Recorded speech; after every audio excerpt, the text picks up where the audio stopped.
안녕하세요. 푸르미리의 김보경. 안녕하세요. 푸르미로 주미경입니다.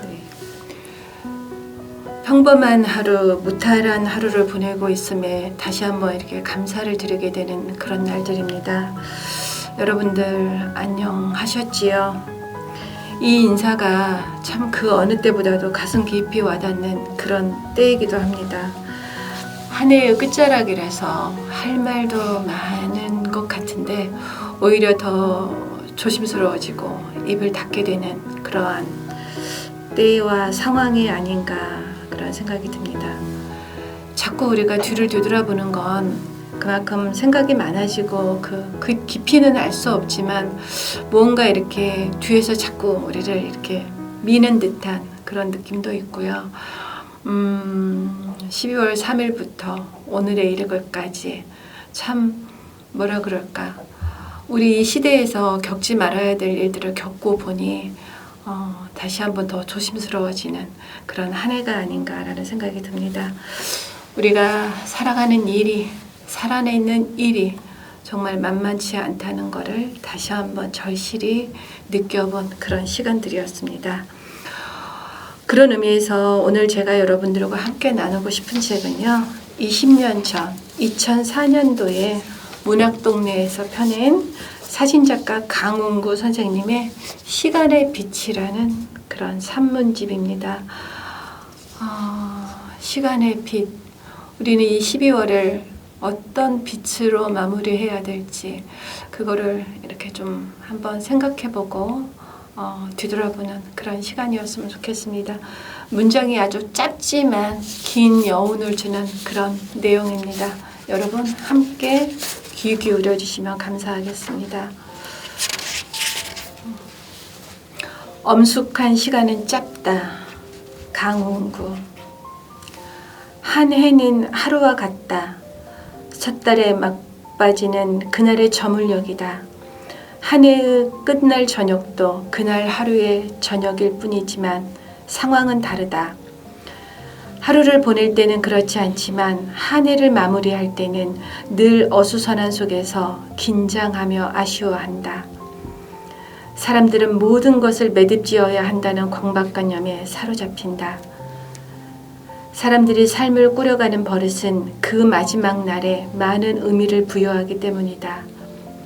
그것은 그 다음의 새해 새날에 더 큰 의미를 두기 위한 전제 조건이겠다. 감회와 희망, 더는 희망이 없어 보이는 때묻고 낡은 희망은 언제나 새롭게 살아나지만 마침내는 늘 감회에 감싸이고 만다.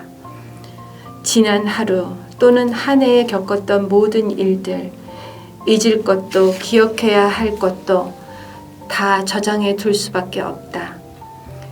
시간의 켜 속에서 희망은 현실에 눌리며 점점 작아지기는 하지만 더 단단해진다. 작으나 모진 희망, 겨자씨만 할지라도 누구나 희망의 씨앗을 새해로 옮긴다. 나이테는 확장이 아니라 그것을 옮긴 기록이다. 다행히도 또 새로운 희망과 더 크고 깊은 감회는 되풀이된다. 번쩍이던 아침빛이 휴양한 놀빛으로 바뀌어 어둠에 잠기는 것처럼 새 희망과 새 감회가 교차되는 엄숙한 시간은 언제나 짧다.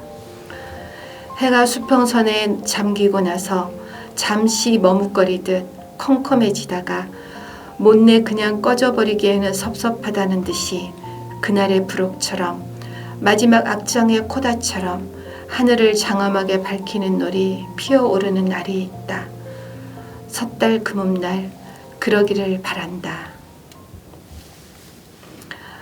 네, 짧지만 우리에게 12월에 대한 그리고 새해 새 날에 대한 어떤 겨자씨만한 희망이라도 그 희망을 끝이 놓지 말라는 그런 메시지인 것 같아서 더 깊이 와 닿습니다.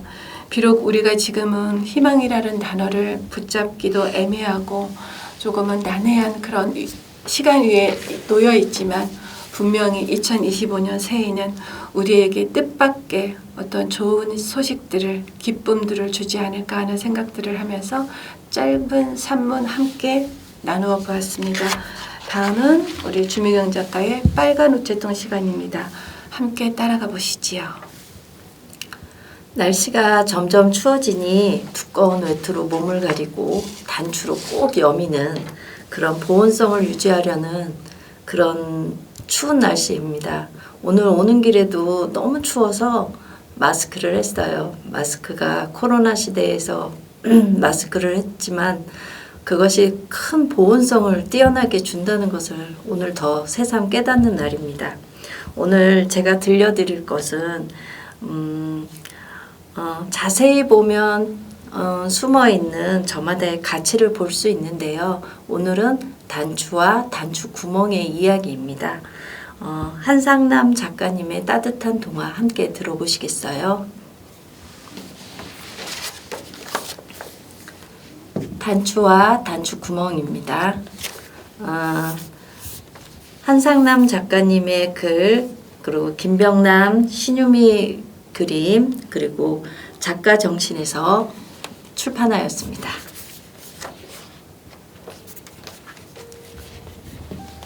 단추와 단추구멍. 나는 영민이 외투에 있는 단추구멍이에요. 영민이 외투에는 4개의 단추구멍이 있답니다. 나는 맨 밑에 있는 넷째 단추구멍이에요. 내게는 때려야 뗄 수 없는 친구가 있답니다. 그 친구가 누구인지 짐작하시겠지요? 그래요. 그 친구는 바로 단추예요. 하지만 우리 사이가 그렇게 좋은 것만은 아니랍니다. 그건 늘 내 앞에 나서는 단추 때문이에요. 단추는 언제나 내 앞에 딱 버티고 서서 내 모습을 가려버리거든요. 나는 사람들 눈에 띄고 싶어도 단추 때문에 그럴 기회가 없어요. 어제 일만 해도 그래요. 학교에서 짝꿍인 민지가 영민이의 외투를 보고 말했어요. 단추가 예쁘구나. 그런데 단추 뒤에 있는 단추구멍에 대해선 아무런 말도 안 하는 거예요. 그뿐이 아니에요. 학교에서 돌아올 때 엘리베이터 안에서 만난 아파트 청소원 아주머니가 영민이의 단추를 가까이서 들여다보시면서 말했어요. 단추가 아주 고급스럽구나. 나는 슬그머니 약이 올랐어요. 사람들은 모두 단추 뒤에 있는 단추구멍에 대해서는 관심이 없다니까요. 아예 단추구멍이 있다는 사실조차 까맣게 잊고 있는 것처럼 보인다고요. 사실 단추구멍이 없으면 단추는 아무짝에도 쓸모가 없는 것 아닌가요? 사람들이 나를 알아주지 않는 건 단추가 내 모습을 가리고 있기 때문이야. 이렇게 생각하니 견딜 수 없이 속이 상하지 뭐예요. 외투가 벽에 걸려 있을 때는 멀쩡하게 따로따로 있다가도 영민이가 외출을 하려고만 하면 늘 단추는 내 안으로 들어와서 내 앞에 버텨 서는 거예요. 야, 넌 왜 항상 내 앞을 가로막고 서는 거야? 내가 불만을 터뜨리면 단추는 미안한 듯이 웃는답니다. 물론 나도 단추가 나를 괴롭히려고 일부러 내 앞에 서는 게 아니라는 걸 알아요. 하지만 불쾌해서 견딜 수가 없다니까요. 휴, 제발 좀 나랑 떨어질 수 없니? 너 때문에 숨 막혀 죽을 것 같단 말이야. 나는 꽥 소리쳤어요. 그러고는 단추를 힘껏 밀어냈지요. 미안해. 밀어내지 말아줘. 금방 떨어질 것 같단 말이야. 단추가 애원했어요. 단추의 그 말을 듣는 순간 나는 속으로 무릎을 쳤답니다. 옳지. 내가 왜 진작 그 생각을 못했지? 그래. 단추를 밀어서 떨어뜨리는 거야. 나는 결심했습니다. 그날부터 영민이가 외투를 입기만 하면 나는 조금씩 단추를 밀어내곤 했어요. 단추는 꽤 튼튼하게 달려 있어서 웬만한 힘으로는 꿈쩍도 안 했어요. 하지만 포기하지 않고 날마다 단추를 밀어냈답니다. 여러 날이 지나자 단추를 매달고 있던 실이 조금씩 가느다랗게 변해갔어요. 어느 날이었어요. 학교에서 돌아온 영민이는 아파트 문 앞에서 초인종을 눌렀어요. 그리고 문이 열리기를 기다리는 사이에 성급하게 외투를 벗으려고 맨 밑에 있는 단추를 끌었어요. 그 순간 간당간당하게 달려있던 단추가 그만 떼구르르 굴러 떨어졌답니다. 공교롭게도 그때 막 문이 열렸기 때문에 영민이는 단추가 떨어지는 소리를 못 들은 채 집 안으로 들어갔습니다. 이튿날 아침이었어요. 외투를 입으려던 영민이가 투덜댔어요. 에이, 단추가 떨어졌잖아. 영민이는 두리번거리며 단추를 찾기 시작했어요. 하지만 밖에서 떨어져 나간 단추가 방 안에 있을 리가 없지요. 엄마, 외투 단추가 없어졌어요. 언제 어디에서 떨어졌는지 모르겠어요. 영민이가 큰 소리로 말했어요. 설거지를 하던 어머니가 앞치마에 손을 닦으며 방으로 들어와서 단추를 찾았어요. 단추가 떨어질 것 같으면 미리 얘기를 했어야지. 대체 어디서 떨어졌을까? 잘 모르겠어요. 어제까지는 있었는데. 방구석이며 침대 밑에까지 들여다본 영민이 어머니가 말했어요.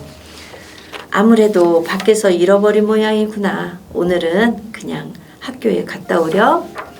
어머니 말씀에 영민이는 시무룩한 얼굴로 단추 하나가 떨어진 외투를 입고 나섰답니다. 나는 기대에 부풀어서 학교에 갔어요. 이제야말로 세상 사람들에게 내 모습을 확실히 보여줄 기회를 얻게 되었으니까요. 그런데 이게 웬일일까요? 학교에서 만난 민지는 영민이를 보자 대뜸 이렇게 말했어요. 영민아, 너 외투 단추 떨어졌다? 나도 알아. 영민이가 퉁명스럽게 말했어요. 그 순간 내 기분은 엉망이었어요. 나는 민지가 내 모습을 보면 아, 단추 뒤에 단추구멍이 있었구나 이렇게 말할 거라고 기대했었거든요. 참 우울한 하루였어요. 단추 없이 혼자만 덩그러니 있으려니까 어쩐지 부끄럽다는 생각까지 들지 뭐예요. 갑자기 내게서 떨어져 나간 단추가 그리워졌어요. 그동안 단추를 미워하고 못살게 굴었던 게 후회되기 시작했어요. 단추는 지금 어디 있을까? 단추를 다시 만날 수 있을까? 나는 그날 집에 돌아올 때까지 단추가 무사하기를 빌며 가슴을 졸였어요. 그런데 집 앞에 와보니 단추는 보이지 않았어요. 아무리 눈을 크게 뜨고 주위를 살펴보아도 단추는 없었어요. 다시는 단추를 만날 수 없을지도 모른다고 생각하니 눈물이 나려고 했어요. 영민이 방에 들어선 순간 나는 외쳤어요. 단추다! 책상 위에 단추가 동그만히 놓여 있었거든요. 나는 반가워서 큰 소리로 말했어요. 야, 너 어떻게 돌아왔니? 청소 아주머니가 문 밖에서 나를 발견하고는 초인종을 눌러서 영민이 엄마에게 건네주셨어. 그래? 정말 다행이다. 내가 하루 종일 너를 얼마나 보고 싶어 했는지 알아? 정말? 나를 보고 싶어 했어? 단추는 얼굴을 붉히면서 물었어요. 그럼 사실 나는 단추구멍이 없으면 단추는 아무 쓸모가 없다고 생각했어. 그런데 이제 보니 단추가 없으면 단추구멍 역시 아무 쓸모가 없지 뭐니? 내 말에 단추는 수줍게 웃었습니다. 영민이 어머니가 튼튼한 실로 단추를 달아주는 동안 우리는 행복한 얼굴로 서로를 바라보았습니다. 이제부터 우리는 누구보다도 다정한 친구가 될 것입니다. 여러분, 흔히 때려야 뗄 수 없는 가까운 사이를 바늘과 실 같은 사이라고 하지요. 앞으로는 단추와 단추구멍 같은 사이라고 말해보세요. 훨씬 재밌을 거예요. 오늘 동화 이야기 어떠셨어요? 단추를 부러워하는 단추구멍. 그러나 함께 있으면 더욱 빛나 보이는 그리고 아름다운 깨달음을 주는 따뜻한 동화입니다. 한상남 작가님을 얼마 전에 배웠는데요. 작가님의 그 마음처럼 이 글도 참 따뜻한 것 같습니다. 올겨울 정말 단추와 단추구멍처럼 저희 가족이나 친구나 지인들 송년회 한다고 많이 만나시는데 만나시면서 서로 기분 좋은 소리, 기분 좋은 대화 그리고 고운 소리로 사람들의 마음을 즐겁게 해주고 따뜻한 그 말을 전할 수 있는 그런 연말 연시가 되었으면 합니다. 2025년도에는 더욱 따뜻한 글로 찾아뵙겠습니다. 감사합니다. 동화 단추와 단추구멍이라는 동화가 참 의미심장하게 들리네요. 그냥 뭐라 그럴까, 그 국가와 국민처럼, 자유와 민주주의처럼, 그리고 2024년과 2025년처럼 뗄래야 뗄 수 없는 어떤 그런 불가분의 관계처럼 평소에는 그 소중함을, 그 존재의 의미를 까맣게 잊고 살다가 우리가 어떤 문제에 아니면 어떤 상황에 당면해서야 우리는 비로소 단추와 단추구멍 같은 그런 존재의 의미를 다시 한번 깨닫는 것 같습니다.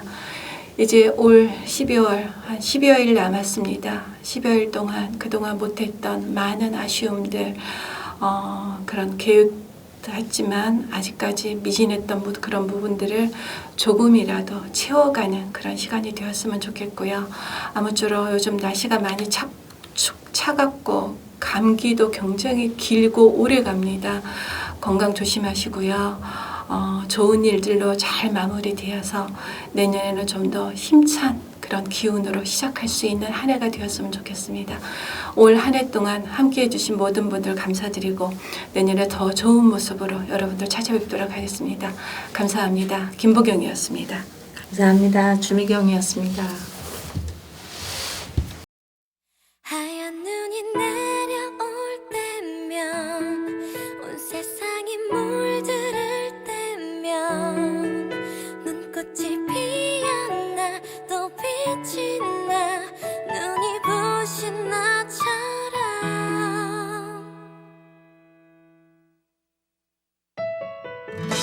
Yeah, girl. You should know that my heart beats like